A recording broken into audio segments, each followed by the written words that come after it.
সব বন্ধুরা একসাথে এখানে বসে আড্ডা মারতেছি। আজকে আমাদের সাথে চাইনিজ গেস্ট আছে। না লাইভ নাই তো, এমনি ভিডিও করতে, লাইভ তো না হয় না। মানে চাইনিজ গেস্ট আছে বন্ধুদের মাঝে, তাই একটু ভিডিও করলাম। সব দিকে ঘুরে যাচ্ছে।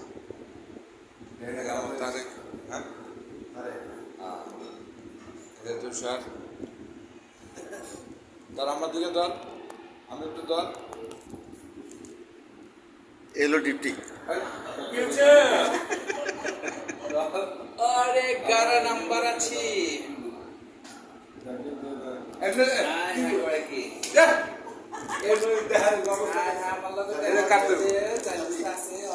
চলো যাই। নিপুণ বন্ধু, এই যে জাকির, আর এই হলো মোহিত। আমরা সব বন্ধুরা এখানে বলছি। Thank you.